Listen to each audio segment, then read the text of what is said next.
Testing 1, 2, 3. Testing. Can everybody hear me?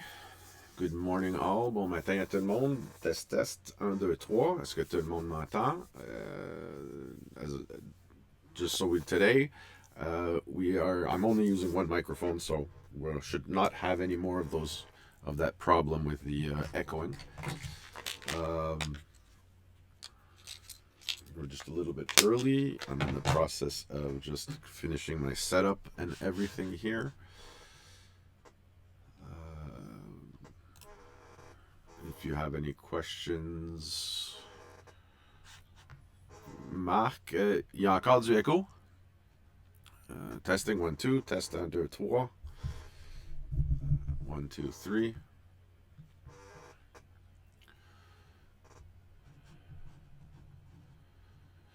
I totally forgot to play back my live feed yesterday to see what the sound sounded like. You know what? Wait a minute. Where are my headphones? Will that help? I hate wearing them. Right, left. Testing 1, 2. Testing 1, 2, 3. Oh, I can't hear anything. Are they even plugged in? Testing 1, 2. Testing 1, 2. Test 1, 2.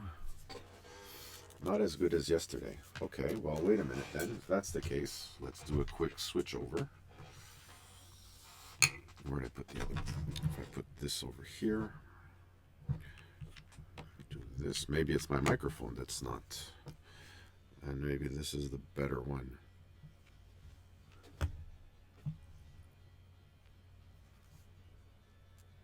You might hear a little bit of background noise. It's the kids upstairs playing their video games.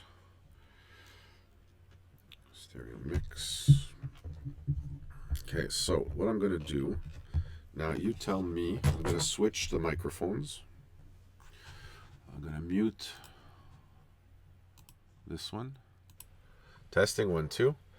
Now I'm using my Zoom mic. Let me know what you think. Lower your gain. Well, right now I haven't played with any gain whatsoever, but can you tell me which of these two microphones you prefer? This one is the Zoom mic. And now this one here, you're telling me that the gain is too high. Hold on this one here.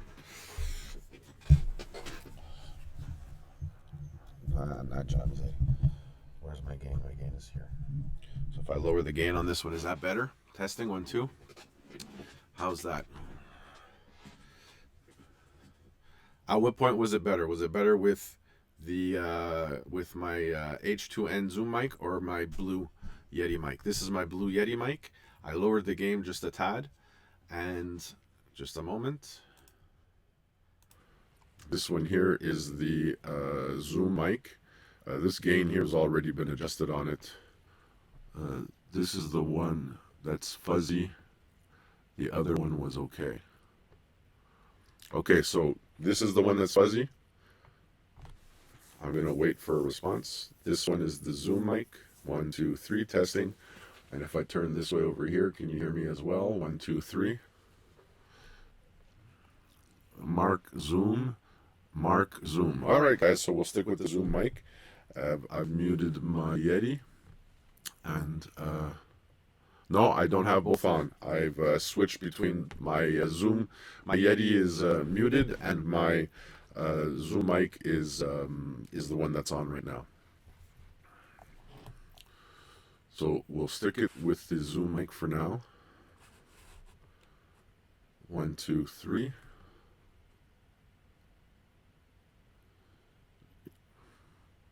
If I turn both on, just so you know, that's going to give me, this is the product of having both mics on. So you have both mic okay. All right, testing, and there's no echo now between the two microphones. Could be because they were too far separated yesterday. And when I was facing my capture screen, which at one point I'm going to have to move that around probably between now and tomorrow. So now it sounds weird. Okay, so then at that point, we'll just mute the Zoom. The Zoom. We'll mute the Yeti, and we'll keep the Zoom. All right, I'm just going to readjust this camera a little bit more. Bring it up a bit. Testing 1, 2. Alrighty, here we go. What time is it? How are we doing on time? We'll give it extra 5 minutes here. I want to just check and see. So far we seem to have 5 people who are hooked into the channel, 5 concurrent viewers. It would be nice if I could get a... Oh, I know what to do. If I change this, participants. Okay, so there's 3. There's Mark and Mark who are logged into the chat. Can you put Mike further away? Actually, what if I just lowered the gain on this one here? Bring it down to... So now I brought it from 7 to 6. Testing 1, 2. Is that any better? I can also lower this gain a little bit more. Let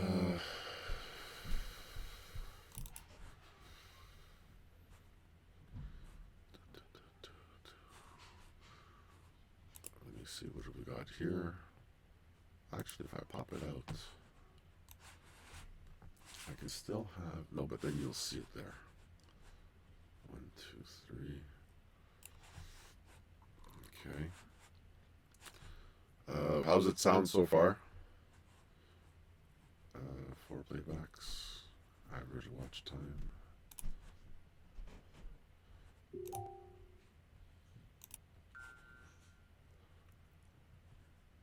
No, I don't want to exit. For sure I don't want to exit. Okay. How's this? Is this better?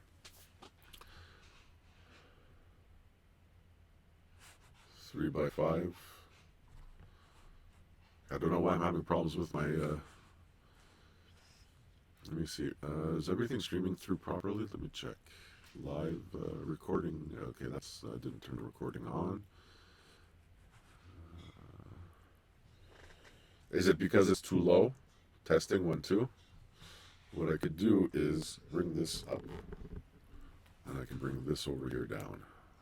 Testing 1, 2. Test 1, 2. How's that sound? Is that better? I'm just adjusting it in the software.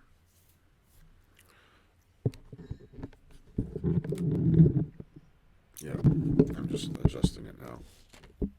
Here we go. All right, so good morning, gentlemen. And how are you? Exactly, the gentleman is well plugged in. Yeah, it's well plugged in. Oh, sorry about that. I just knocked the mic over.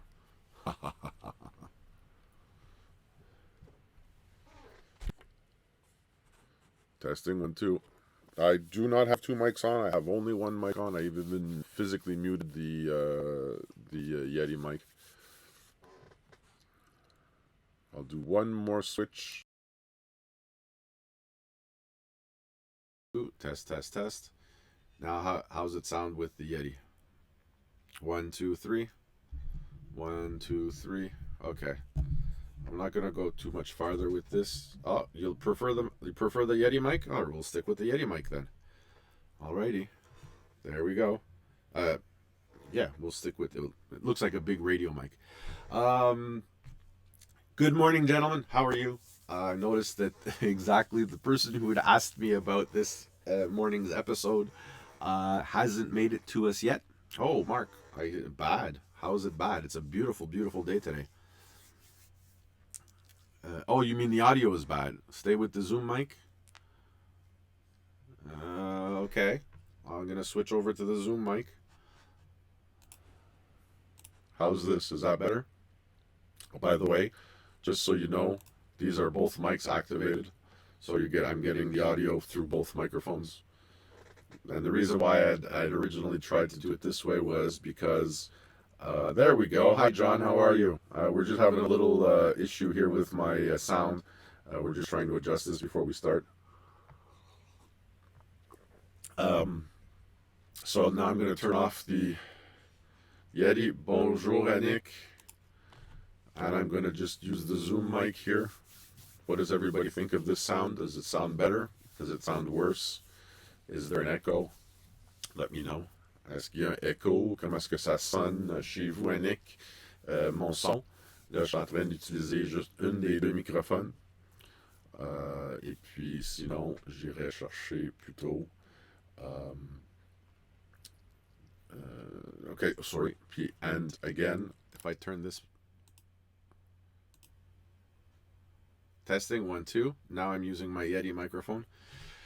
This is the microphone that I'd been using most. This is the one that's causing the echo, Mark. The Yeti microphone is causing the echo. 1, 2. I'm echoing now. 1, 2, 3. Darth Vader sounds.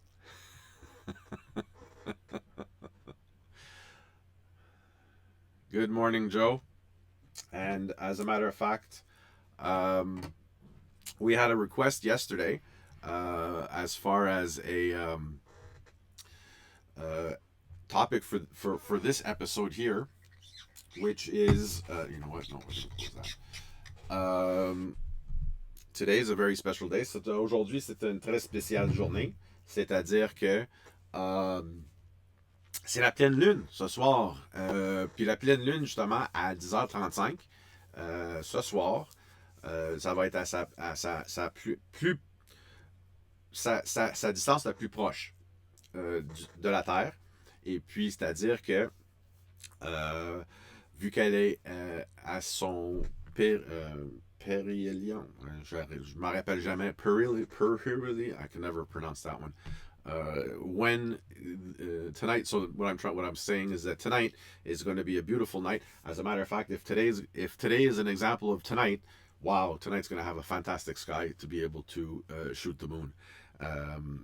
Ce soir, si ça va être aussi belle que j'ai vu ce matin, notre ciel en tant que tel, ça va être parfait pour tirer la lune ce soir, pour ceux qui veulent. Justement, I will be opening up a topic for tonight for the moon. So those of you who wish to try to shoot the moon and would like to show your, I will be doing the same thing this evening. Again, it's at 10:35. So you know, prepare yourself at least a good hour, half hour. Well, I usually prepare myself an hour in advance, at least, to set my stuff up. And today what we're going to talk about is exactly how I prepare myself, what applications I use, what tools I use, what equipment I'm going to use, and I will give you some, you know, and don't forget too, in photography there is no magic recipe, okay? Every photographer does his thing his way, and my way is not, it's absolutely not the way of doing things, it is a way. My way's evolved over the last 40 odd years. C'est-à-dire que aujourd'hui, je vais parler, vu qu'on va avoir tellement une bel événement à photographier ce soir qui est qu'est-ce qu'on appelle la superlune. La superlune parce que la lune va être à sa plus près de la Terre. Mark says, okay, I'll be honest with you, Mark. Mark says que Météo Média dit que le ciel va être variable. Météo Média is not the most accurate site. I'm going to show you other sites which are way more precise, way more accurate, and they actually come down to within the 4-hour span. They're pretty accurate up to about, I would say, 90 to 95% spot on. C'est-à-dire que Marc ici, il a regardé sur Météo Média, que nous, ici, on la nomme le Météo médiocre. Mais je vais vous montrer avec tous mes outils que j'utilise quand je fais de l'astrophotographie en tant que telle. Parce que pour moi, la Lune, ça fait partie de l'astrophotographie aussi. C'est pas le ciel profond non plus. Mais c'est de l'espace, c'est de l'astronomie, c'est planétaire. Et puis je vais vous donner quelques trucs que vous allez pouvoir utiliser. Je vais vous montrer l'équipement que je vais utiliser ce soir. Et je vais vous montrer un peu justement comment est-ce que je me prépare pour faire ce style de photographie-là. Just give me a second. I'm going to set up my other screen. So, what I usually do first and foremost is a site that I use, that I've been using recently more so. Actually, you know what, to show you where it started, I'm going to just pull up Clear Sky. Clear Sky clock. Where is it? Is it this one? Yeah, it's this one, I think. Yeah, there it is. Perfect. And I'm going to use. Okay, so this one here was the original. Okay, so je vais vous changer à le. Voilà. Oh, qu'est-ce qui est arrivé là?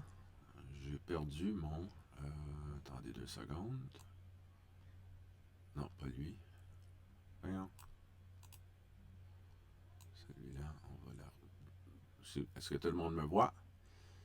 Parfait. So, ici, ça c'était le site d'origine qu'on utilisait.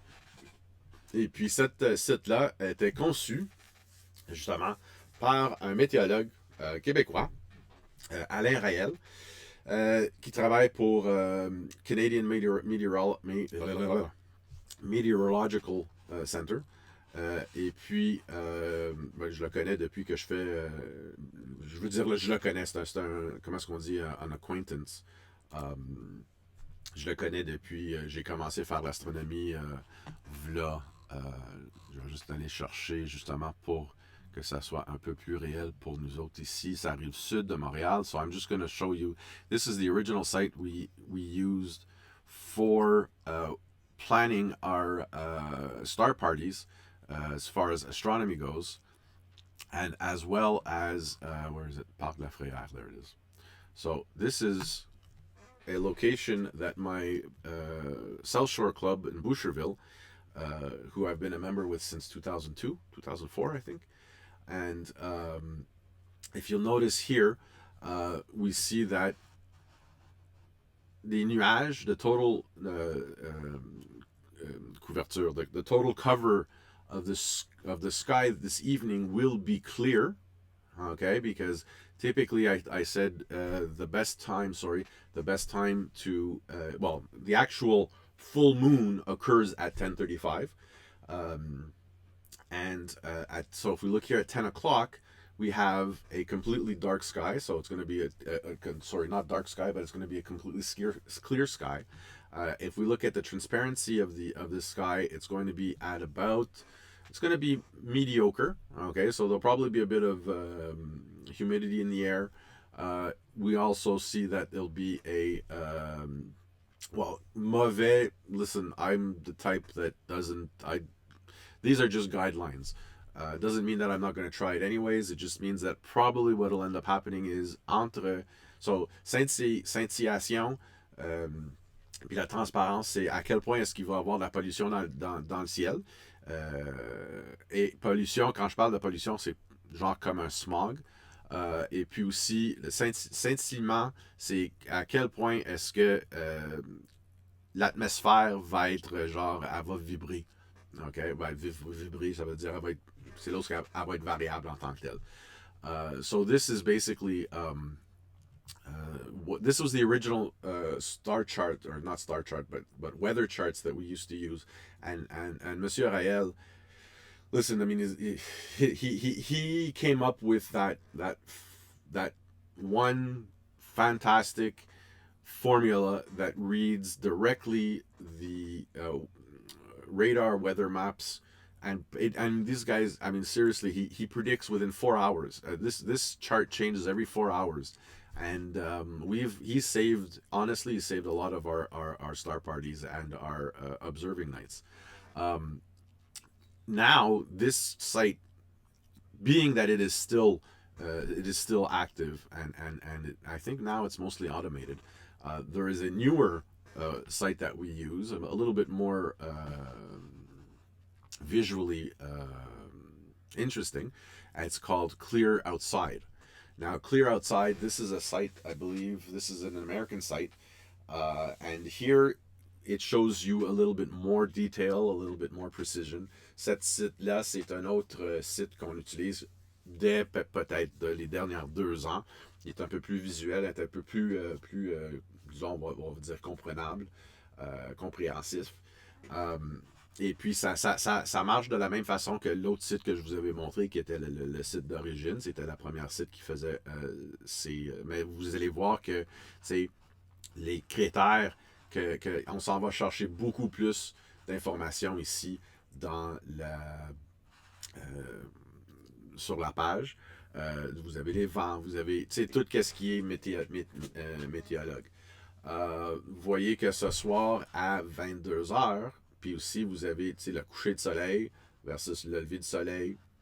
Donc, quand on regarde à 22 heures, ça nous donne justement, il n'y aurait aucun nuage en ciel, mais encore, il y aurait peut-être un peu actually, ouais, rendu à 23 heures, c'est là que ça va commencer peut-être à avoir un peu d'humidité, puis qu'on trouverait un peu de nuages en ciel.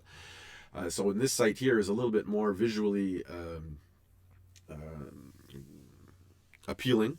There's a lot of, here. There's a lot more information that you can pick up on versus the original site, which was Clear Sky Chart or Clear Sky Clock.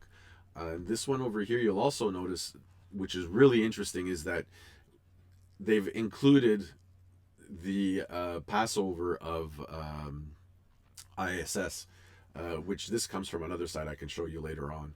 I will put at one point I will be putting at one point I gotta get a little bit more formal with these live streams, but what I will do is I will put the links, je vais remettre les liens dans les dans la description du stream pour que vous puissiez aller chercher tous les liens ou tous les sites que je visite.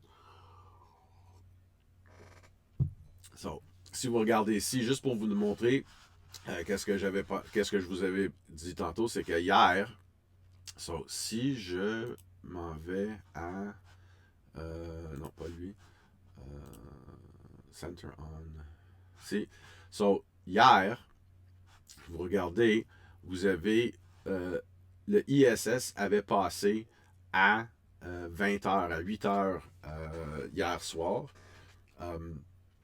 Justement, juste après le coucher du soleil. Et puis même, ça nous donne c'est quoi la magnitude, c'est à quel point qu'elle va être visible. C'est l'intensité de la réflexion du station. À quelle heure, quand elle va être à son maximum, c'est-à-dire que le passage commence à 20h31 et il termine. Fait qu'on le verra plus après 20h36. Pendant 5 minutes, il va faire son passage. Puis la raison pourquoi, c'est souvent parce que c'est les panneaux solaires qui sont virés un peu plus vers nous, où on voit plus de réflexion du station. Ici, fait qu'on va retourner. Ah non, c'est pas lui que je voulais. On want midnight, tonight. Non, pas lui. So current time is better. Fait que ça, c'est 10h le matin. À 22h ce soir, ça va être fantastique pour justement tirer la lune. Puis typiquement, si ça aurait été pour faire le ciel profond en tant que tel, c'est vraiment plutôt astrophotography. If I want to shoot more deep sky and this and that, normally we would wait 2 weeks. And during the new moon is the best time when we would be doing astrophotography because the moon typically is not in the sky and it's not inhibiting us from seeing the stars. Don't forget, you can't necessarily shoot the moon and have a star field behind. The light that's coming from the moon is within our own solar system. The stars are outside of our solar system, so we're blinded by that light of the moon that we can see planets. Typically, you can see planets, and you can see. I will say that in the last couple of years, we have been able to see some of the brightest stars, but you have to be in a dark sky also. I'm talking about here in the city on the South Shore of Montreal. C'est-à-dire que pour faire l'astrophotographie du ciel profond avec des étoiles, vous ne pouvez pas prendre la Lune et les étoiles en même temps. Les photos qu'on voit, la Voie lactée avec la Lune, c'est un montage, c'est un composite, typiquement. C'est plusieurs photos qu'ils ont pris pour être capables de. Puis je t'avoue qu'il y a beaucoup de montages qu'on fait en photographiant le ciel étoilé. Um, so so if you see an image where you see the moon and you see the stars in the background, I'm sorry, that's a composite image. And justement, je sais pas si je l'avais dit en français, mais typiquement on voit plutôt les planètes parce que on est ébloué par la lumière dans notre système solaire, on voit que notre système solaire. Certaines fois, il va y avoir quelques étoiles qu'on verrait, comme genre Sirius, qui est une des étoiles le plus brillant. But really, c'est plutôt les planètes qu'on verra. Et puis, je pourrais même, peut-être avant de terminer cette broadcast, je pourrais j'ai oublié you know what, je vais le faire tout de suite juste pour qu'on l'aille. Voyons, c'est mon curseur. Now, pour continuer là-dessus, where's my stellarium? I'll let that go up and then bring this back up here. Okay. So, tout ça pour dire que l'équipement. On va parler first de l'équipement, puis après ça, on va embarquer dans les réglages. So we'll talk first about equipment, and then we can talk about. Actually, you know what? So I don't forget. I also use another app when planning where to shoot. You can use. It would help if I did this. It would. So here, if you look exactly at the. If you see my browser here, one website that I use is called the Photographer's Ephemeris, and this one here tells me where the moon will set, where the moon will rise, where the sun will set, where the sun will rise. It also gives me the shadow of the setting sun, or the shadow of the sun, I should say. And this one here works really on GPS location, altitude. Versus the date. So here you could use this typically to plan your excursion from the beginning to the end, where the moon is, where the moon will rise, where the sun will set, and what time the moon will set also. As a matter of fact, if you look here, according to Photographer's Ephemeris, the full moon will occur exactly at 10:34 this evening. And it also gives you what how high in the sky it'll be when it will be at its best. So at 22:34, it'll be 319 degrees. No, sorry, what am I saying? 135.3 degrees in the horizon. Another. So ça c'est écoute, comme vous regardez ici, vous avez justement le site web qui est gratuit. Okay? Après ça, vous avez les applications ou les applis pour l'iPhone et pour l'Android. Ça s'appelle The Photographer's Ephemeris. Puis la façon que ça marche, celui-là, c'est que vous avez la date. Vous avez l'horloge ou l'heure ici en bas, que vous avez juste besoin. Puis si je la regarde, qu'est-ce qui arrive? Tant que je la déplace, ça déplace la Lune et le Soleil pour son coucher et son lever. Okay? C'est-à-dire que ça, c'est le site web qui est gratuit. Je crois, si je me rappelle bien, que l'appli en iPhone, c'est 7,99. Il me semble que c'est la même chose pour Android. So, if I remember correctly, this application, or app, I should say, at the App Store costs about $7.99, and the Android should be about the same thing. And this way you have the information directly on your phone. And we all know our phones are basically, they're glued to our butts. Yeah, we can say that. Euh, c'est-à-dire que les cellulaires, nos cellulaires sont vraiment très, très. On les tient très proches de nous. Puis aussi, sinon, un autre que j'utilise souvent en fonction d'applications pour la planification, ça s'appelle PhotoPills. Il existe également sur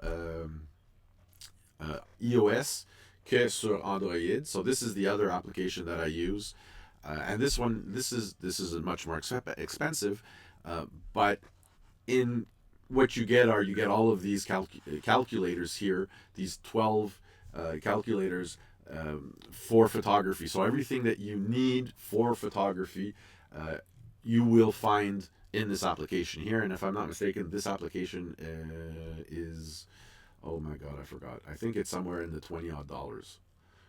Okay, but in here you have a planner. You have you can actually uh,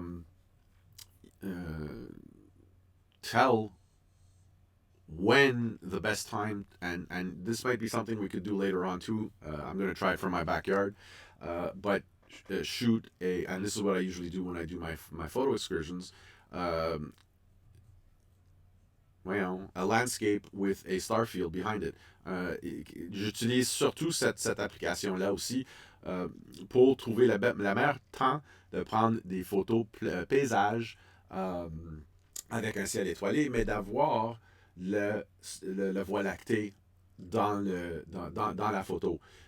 Pas juste ça, c'est que lui, comme que on a vu dans The Photographer's Ephemeris, on voyait de où venait la lumière du soleil, puis de où le lever de la lune et du soleil vont monter dans le ciel. Lui, il fait la même chose, mais pour le voie lactée, autant que la lune et le soleil.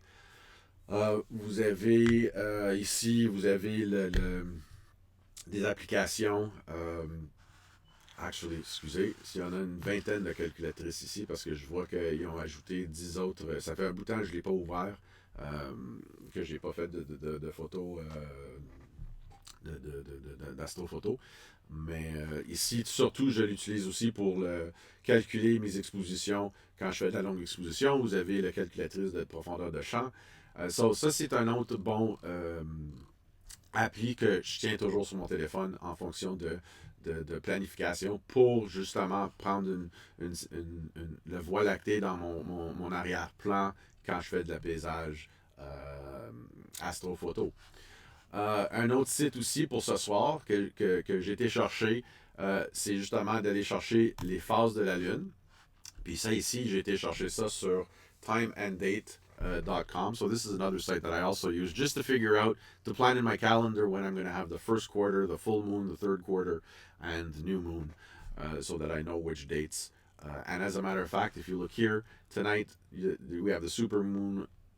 Typically, it's called the pink moon, which is the full moon of April. Fait que la pleine lune de mois d'avril, on l'appelle la lune rose.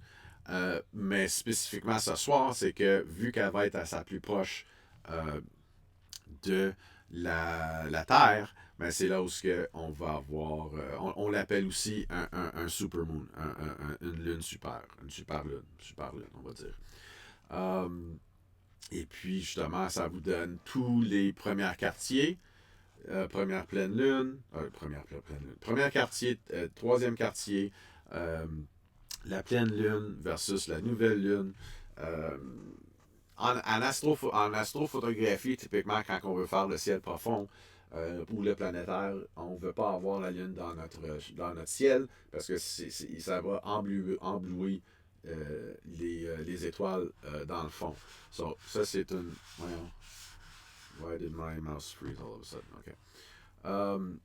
So there, I plan my year when it comes to astrophotography using this particular site with all of and it gives you exactly the best times, or what we call when the moon is at its highest in the sky. So ici, qu'est-ce que ça nous donne aussi, c'est que ça, c'est justement quand l'heure quand la lune... attends, c'est-tu ça? Now that I'm looking at it, because it doesn't correspond with... Yes, no, yeah.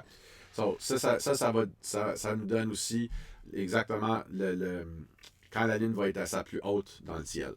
So these are the times where the moon will be at its highest in the sky, and usually it's usually the best time to shoot the moon because your light is traversing the least amount of atmosphere. Therefore, I'm getting a lot less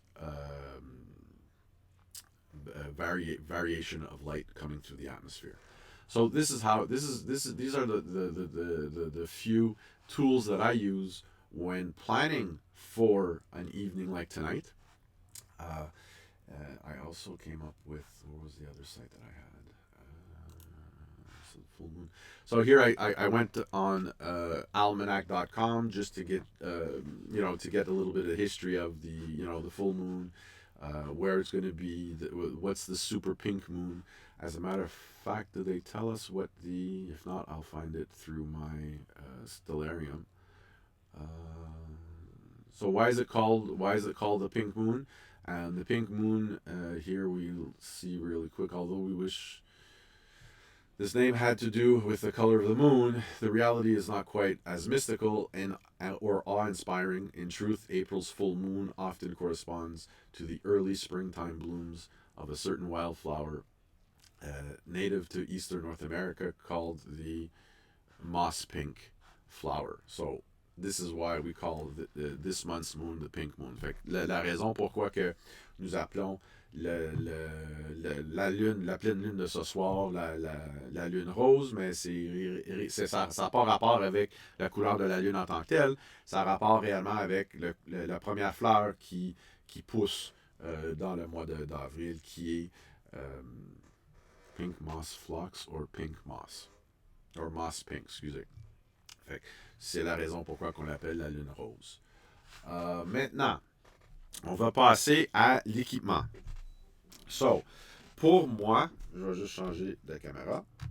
Voilà. So, pour moi, les équipements que j'utilise, ça va être surtout... je vais juste l'enlever du... So, ça ici, c'est un objectif de 100-400 mm. Et puis, je t'avoue que cet objectif-là, il se loue chez Gosselin. Not to make a plug or anything like that, but for the times that I typically will rent, I don't have 40 different lenses in my kit type thing, but for the few times that I do use this type of a lens, I will rent it. And you can find these. Usually, this type focal length, this type of zoom, you can find it at any one of the retailers who rent out equipment. In my case, obviously, where I work. But I will typically use for astrophotography, especially the moon. I see here. Okay, so Mark asks. He has a 150 600 mm.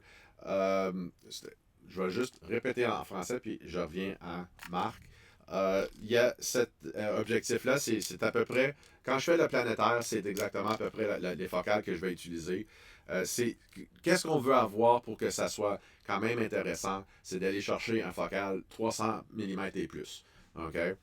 Quand on veut tirer la Lune dans un ciel noir, je veux dire avec un fond noir, pas d'avoir nécessairement un avant-plan. So, j'ai mon boîtier plein capteur. J'ai aussi un boîtier APS-C, mon A6500. Et puis, tant que moi, je n'aime pas nécessairement ce qu'on appelle les téléconvertisseurs. Fait que pour aller chercher genre un peu plus de focale, je vais le mettre sur mon APS-C qui me donnerait genre un 600 mm avec cet objectif-là. C'est-à-dire que cet objectif-là, c'est un f4.5 5.6. Je t'avoue que je n'utilise jamais les pleins ouvertures.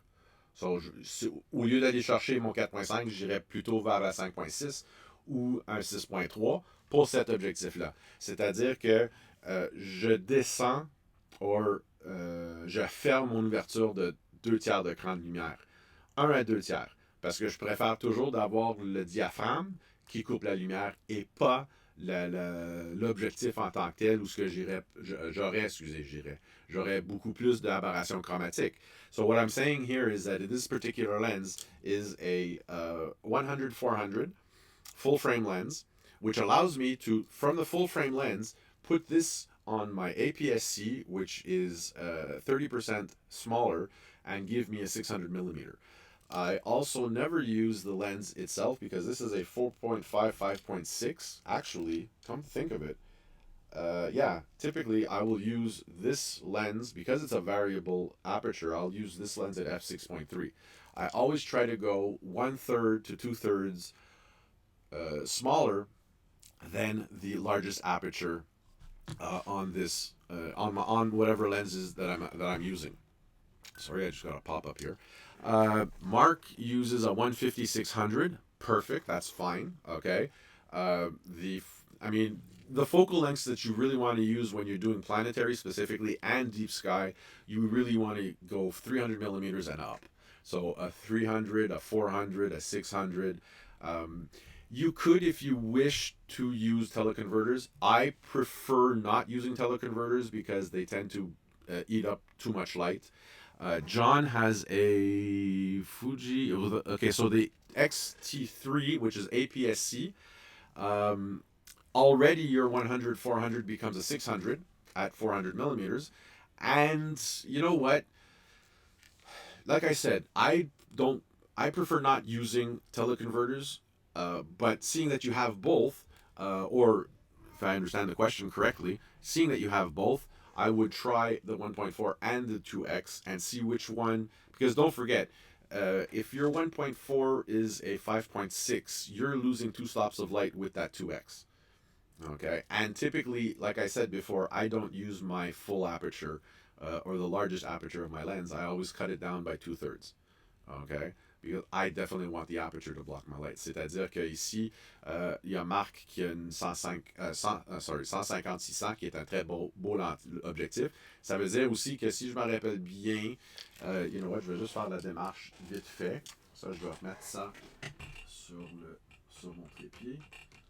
Oups. Comme ça, tout est barré, ça fait. Je veux juste vérifier une chose vite fait. Le 150, la 150, puis ça c'est Sigma et voyons, Sigma puis Tamron. Et justement, F5 6.3, puis okay, sont tous les deux des F5 6.3. So the Sigma and the Tamron 150-600, which are fantastic lenses, don't get me wrong. I use them when I'm doing wildlife or sometimes even astrophotography. But I do use them for astrophotography. But don't forget that a terrestrial lens, what we call a terrestrial lens, basically lenses that we use in broad daylight. When it comes to astrophotography, you're always better off with a telescope. Okay, I'm not saying that you need to have a telescope. You can do astrophotography with your camera lenses. It's just that you won't have as much contrast. You might not have as much light. Well, you obviously don't have as much light because the diameters of the lenses are much smaller than what we would have in a telescope, and you have much more optics physically in your terrestrial lens than what we have in a telescope. Okay, so that in itself also has a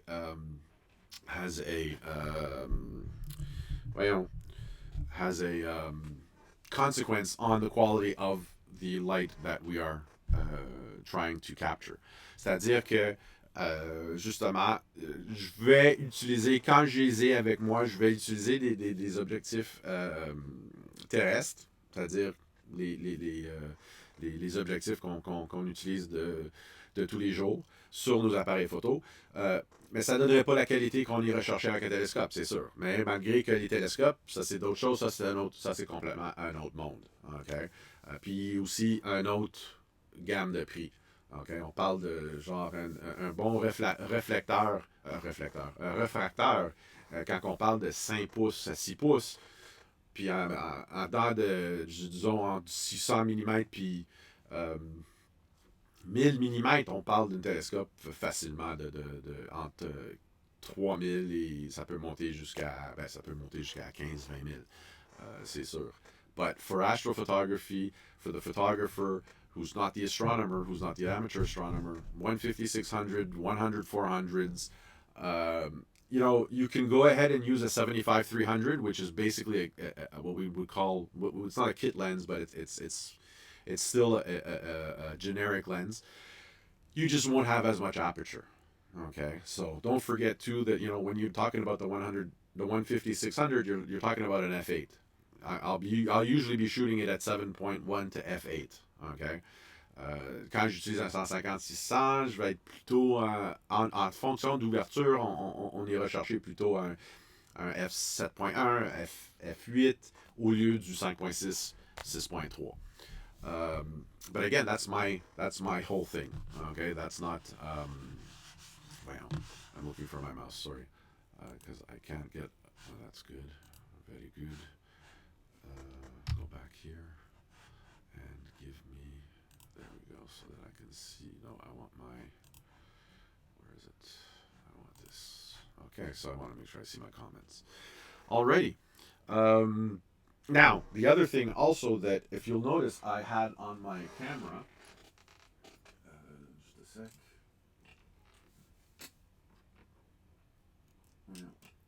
Okay. Well,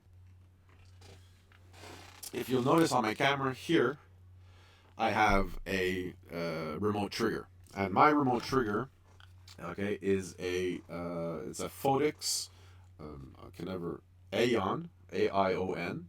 And what this allows me to do, if I can turn it on, I hope I put the batteries in there, yeah. I don't know if you'll see it, but on it, I don't know if, can you see that? I don't know if you can see the digits that are in the display. This is an intervalometer, okay? An intervalometer, what this allows me to do is it allows me to program a sequence of photos. If I need long exposure, longer than 30 seconds, because the limit of this particular camera, and also I believe my Fuji also is, the Fuji is 60 seconds. This one here, the limit I have here is 30 seconds. But I use the intervalometer to be able to bypass that limit of 30 seconds if I have to. What I usually do is I'll program whatever exposure that I need, be it 15 seconds or 20 seconds, but I'll do it in 15 shots. So that the camera, I don't even have to touch the camera. Typically, I just press the button on the remote, and the remote tells the camera every time it has to take a shot, when it has to take a shot. I believe this is one of my first tripods. This is a Manfrotto 055. This is a beast. I'm telling you, this is a beast. It's aluminum. It's one of the first tripods that I got 20 years ago. It's still with me. I usually only use it when I'm doing studio work, if I have to use a tripod, but typically for astrophotography, it's heavy enough that I can use it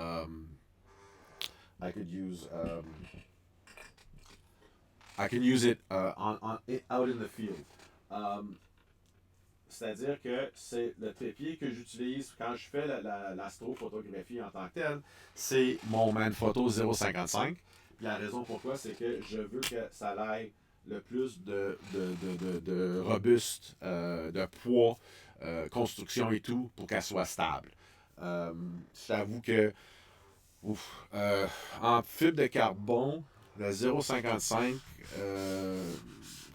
c'est sûr et certain qu'aujourd'hui, il y a tellement de Manfrotto 0,55.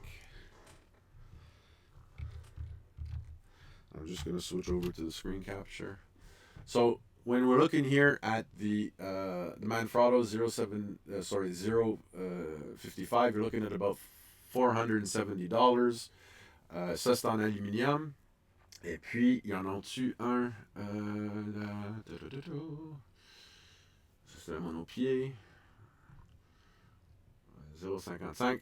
Vous voyez, en fibre de carbone, c'est pas si cher que ça. C'est 620 $. Il n'y a pas une grande différence de prix. C'est-à-dire que le fibre de carbone a beaucoup descendu dans les dernières quelques années.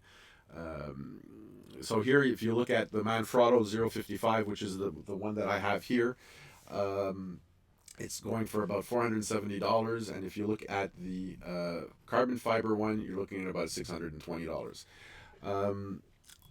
Between the two, I would tell you that I definitely prefer the carbon fiber because carbon fiber absorbs vibration while aluminum transmits vibration through the tripod to the camera. And vibration, even just stomping your foot on the ground in the green grass, that vibration enough can ruin a photo for motion blur. C'est-à-dire que ma préférence entre aluminium et fibre de carbone, ça serait toujours d'aller chercher plus tôt, payer un peu plus cher. Et aller chercher le fibre de carbone, c'est beaucoup moins lourd physiquement. Ça prend un peu plus de poids en tant que tel, mais qu'est-ce qui est le plus important, c'est que lui absorbe les vibrations. Fait que quelqu'un qui se tape le pied à terre ou qui marche alentour du télescope, le trépied, lui va amortir les vibrations, tandis que l'aluminium va transmettre les vibrations à l'appareil photo. Puis c'est là où vous allez avoir des photos qui sont moins belles. What was I going to say? Oui, c'est ça. Andre asked, for what mode that I use. I always use, when I'm using he asks, we could use bulb. No, instead. When you're using an intervalometer, basically what's happening is you're always, the camera itself is always in bulb. What bulb mode is that I hold down my trigger, my shutter button or shutter release, and the duration that I hold that button down, that is my exposure time. What this does is that while the camera's in, but the problem with that is that when I pass a certain amount of time, my hand shakes, and that shake transmits into the camera, and that's where you get camera shake. What this does is while the camera's in bulb, I can actually, if I wanted to, I could do a full 1 hour exposure. There's no limit to what I can program my intervalometer for. So, André ici a demandé, est-ce qu'on pourrait utiliser le mode B ou le mode bulb au lieu ça prend le déclencheur intervalomètre pour être capable d'utiliser le mode B ou bulb efficacement. Okay? Sinon, parce que le mode bulb ou le mode B en tant que tel, c'est je pèse sur le déclencheur, je garde mon doigt sur le déclencheur pesé, et c'est ça qui devient mon exposition réelle. Fait que si je la tiens pendant 15 secondes, mon exposition va demeurer 15 secondes. Mais on sait très bien qu'en tenant l'appareil photo, même sur un trépied, mes vibrations vont transmettre dans l'appareil photo. C'est pour ça que nous avons des déclencheurs, justement. Vous avez d'autres déclencheurs sans fil que vous pouvez aussi utiliser. Surtout si vous voulez faire la longue exposition et puis que vous ne voulez pas nécessairement mettre l'argent sur un déclencheur justement intervalomètre. Qu'est-ce que je suggérais à utiliser? Ça serait plutôt am I in English or French on so this would be shutter remote. So if I look, no, I'm gonna go with remote, and of course that's not it either, so let's go and see what we've got here en français. So déclencheur.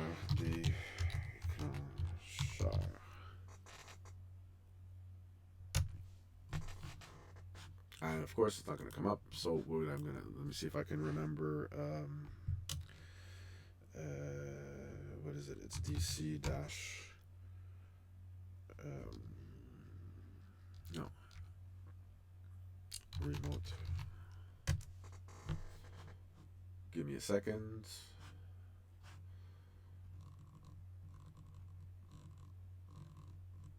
crap. Hold on. It's you know what? Actually, if I type RC 6, no 3, RC 3.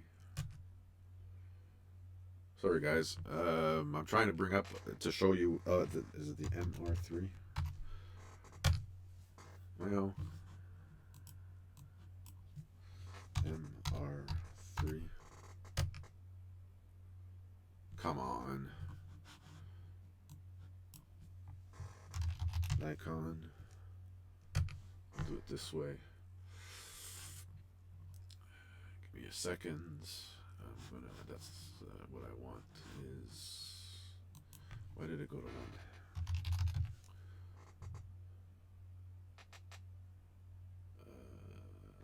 Access wall. You know what? Nikon.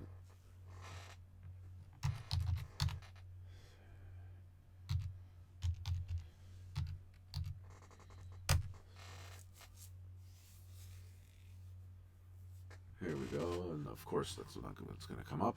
You know what? I'm just going to do it this way because they have a good example of one, or actually Sony remote. Do I do have. Hold on. What am I saying? No, that's not it.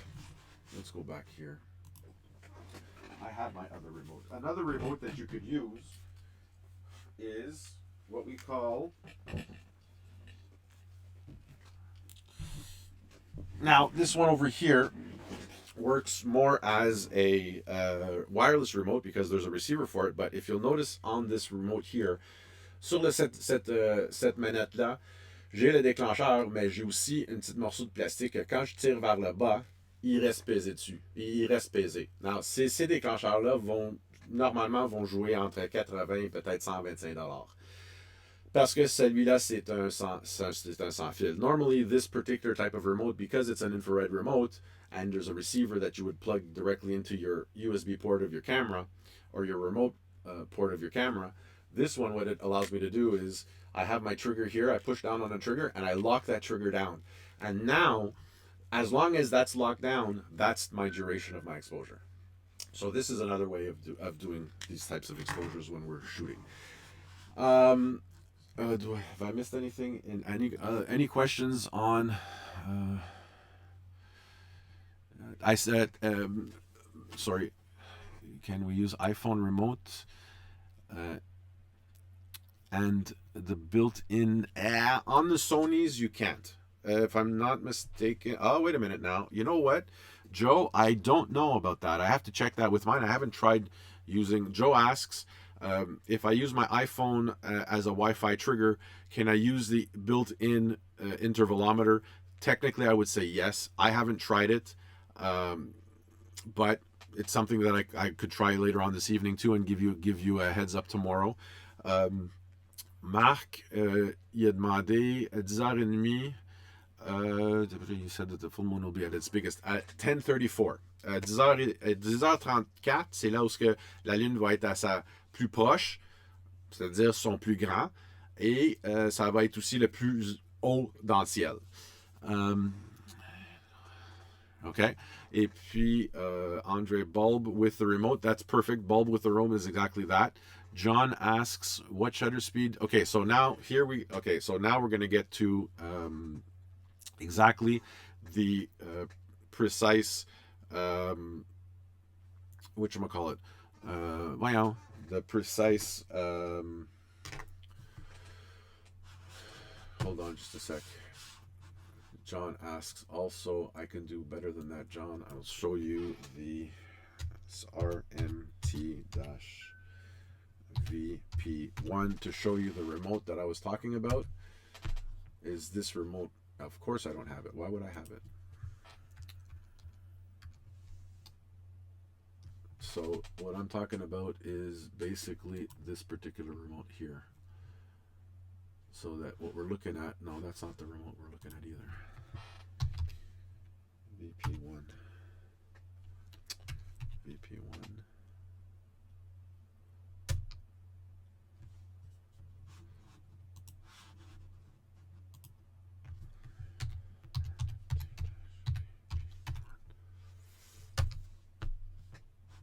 So what we're talking about is images.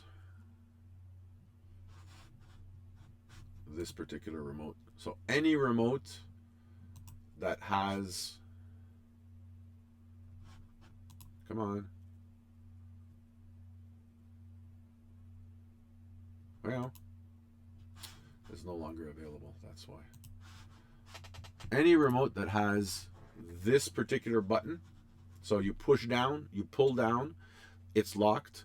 To release the shutter, I push the whole thing up, and that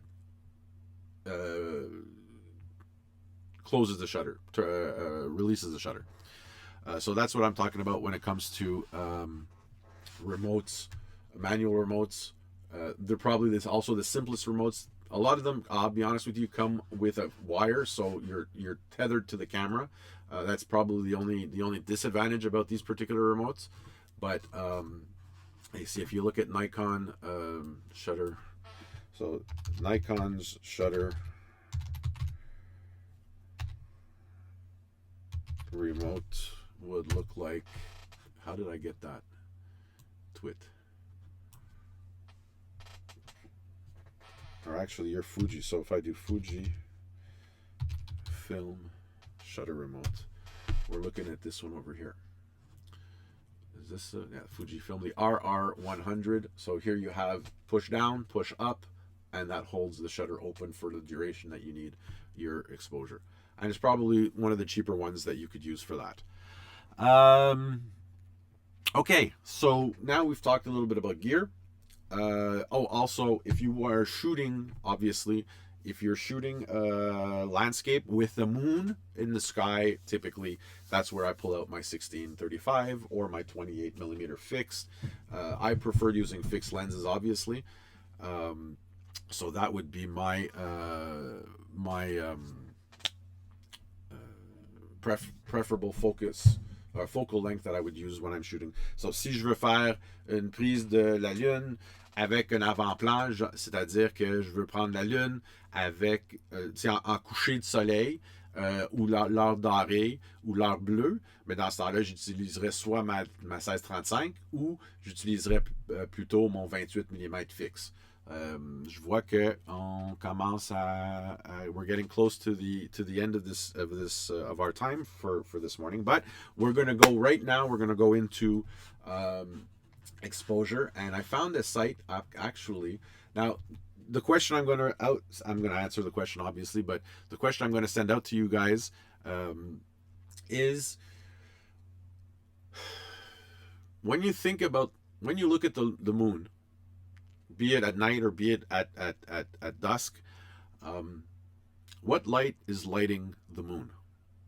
So la question c'est, quand vous regardez la Lune, que ça soit le soir ou que ça soit en l'heure dorée, l'heure bleue, à la coucher du soleil, quelle lumière éclaire la Lune? Techniquement, c'est le soleil. So, quand même qu'il serait minuit ici, chez nous, sur la Lune, il serait à midi. Right? So typically, if I'm looking at the moon and I'm at midnight here, what light is lighting the moon? Well, it's the sun. So if it's here, if we're talking about if we're talking about midnight here on the moon, it typically would be midday, right? So the exposures for the moon themselves, for the moon itself follows that of daylight photography here. Now, there is a rule of thumb which all exposure is based on, and that is that at midday, when the sun is at its highest, when the sky is at its clearest, blue skies, the exposure. I should be doing this like this. Sorry, because I'm looking at this lens at this camera here. So typically, what we're talking about is basically. At midday, in a blue sky, and the sun is at its highest, our exposure is based on, at f16, le ciel sont plus clairs, c'est-à-dire que l'exposition nominale, c'est à f16, ma vitesse est égale à mon ISO. So, when I'm shooting the moon, technically, if I'm at, let's say for instance, just to give you a round number, at f16 at 100 ISO, then I have to shoot the moon at what? At 100th of a second. And that's the only way, exactly, John. That's what we call the Sunny 16 rule. Pour ceux qui ont déjà fait, comme les dinosaures comme moi, qui ont déjà fait du pellicule, dans les boîtiers de Kodak puis de Ilford, tu avais toujours la règle Sunny 16, ensoleillé 16. Puis cette règle-là, c'est bien, c'est évidemment, c'est à F16, ma vitesse égale mon ISO. So, à 100 ISO, je serais à 1 centième de seconde. À 200 ISO, je serais à 2 centièmes de seconde. So, c'est sûr et certain que, tu sais, pour photographier la Lune en tant que telle, even at 400 millimeters, focal length has nothing to do with it. It has to do with, light, okay? So typically, what we're going to do is I won't necessarily shoot the moon at f16, but I will honestly not fall under f8. Because don't forget, f8 is that aperture where infinity starts to become its sharpest. Okay? So f8, f11, f16, those are the apertures that I typically will use. Now, I will never shoot the moon. If I want to be able to see the oceans and the craters and the mountains, okay, I will never shoot under f8 because that's the only way that I can attain my sharp detail at infinity. So f8, f11, those are the apertures that I typically use. Pour revenir en français, c'est-à-dire que quand je tire la Lune, vu que f16 c'est quand même tellement petit, ben, ça dépend aussi à quel point que je vais aller chercher la qualité, puis à quel point est-ce que je peux aller chercher justement une Lune nette avec la rotation de la Terre. So, qu'est-ce que je fais dans ce temps-là? C'est que normalement, j'irai chercher jamais plus bas que f8. Okay? Quand je parle de plus bas, je ne vais pas f5, pas f4, pas f2.8. La lumière est déjà sur la Lune. Je n'ai pas besoin d'aller chercher plus de lumière. Le ciel il est noir. Okay? So, I don't open up my aperture because I need more light. The light is already on the moon. Okay? We're looking at infinity. So therefore, for me to be able to capture the detail that I need at infinity, I have to do it using f8 or more. Okay? Now, there is exactly a perfect question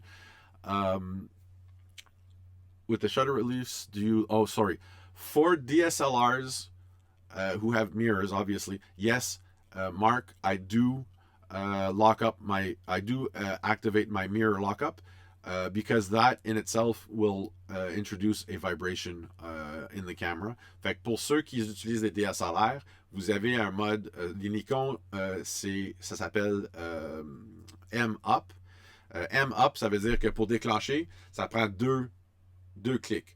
La première lève le miroir, puis la deuxième, c'est là où il part le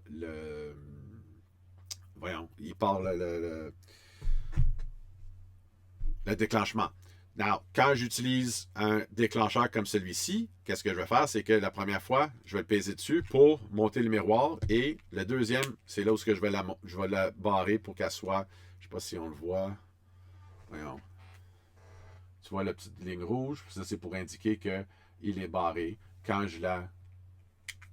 Là, il déclenche. Je veux dire, il déclenche, il ferme son obturateur. Now, the question is... At what point, because don't forget, you also have to calculate how much time do I need before the moon actually starts to move. Now, typically you have the 500 rule. That's for a star field, not for the planets. Okay? Give me 1 second. Hold on just a sec. I forgot to pull it up over here. Calculate.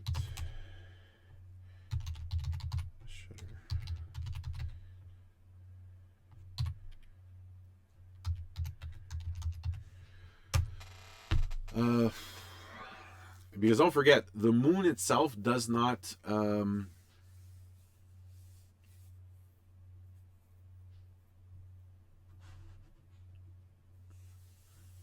what am I saying? It doesn't matter. No, sorry. No, you're never shooting. The minimum you'll ever shoot, your minimum shutter speed will always be whatever your ISO is at f16. So let's say, for instance, at f16, I'm going to do the calculation really quick right here. So we said f16, right? We said 100 ISO. Okay, we said 1/100th of a second. So typically, let's say, for instance, I'm at f8. So from f8 to f16 is 2 stops. I stay at the 100 ISO, right? So now I've opened up by 2 stops. That means that typically I should be at 1/400th of a second because I have to bring my shutter speed down. So, qu'est-ce que j'expliquais, c'est que l'exposition de la Lune, c'est très facile parce qu'il n'y a aucun mouvement qu'on s'en va chercher anyways parce qu'on est à 1 centième de seconde et plus. Puis la Lune bouge beaucoup plus vite que ça.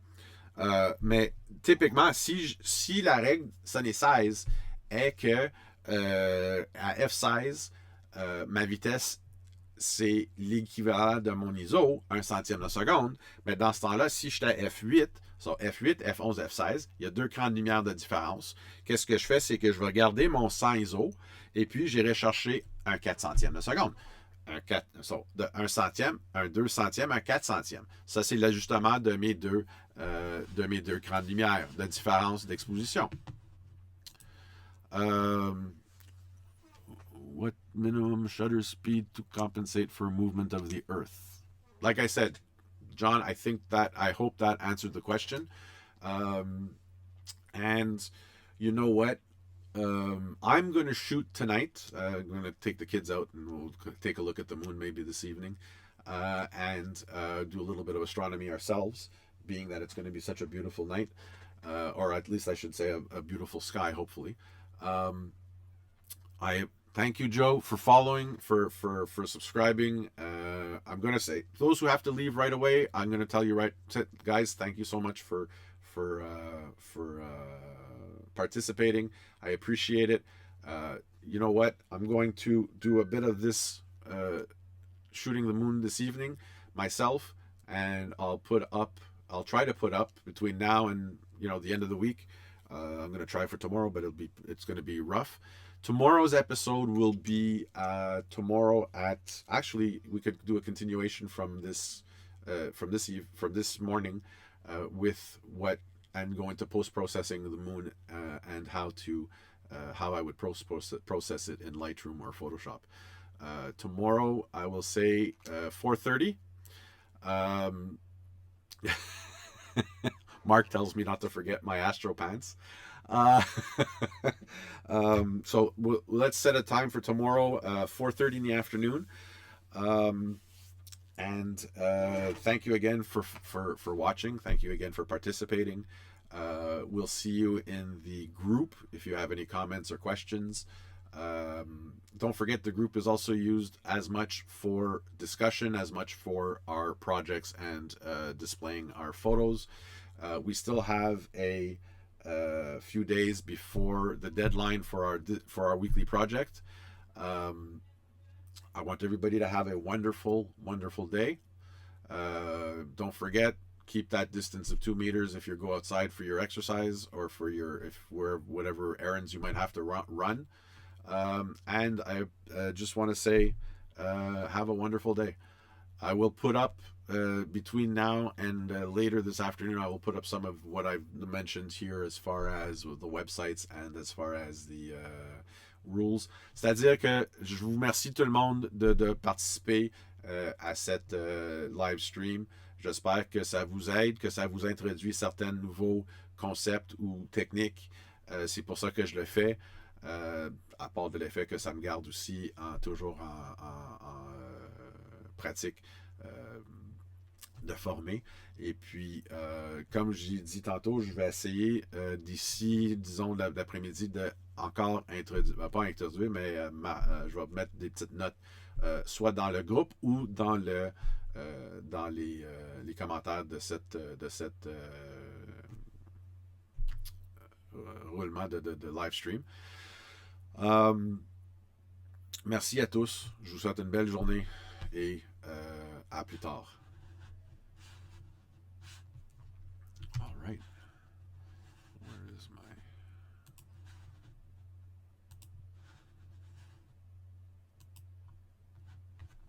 Ciao.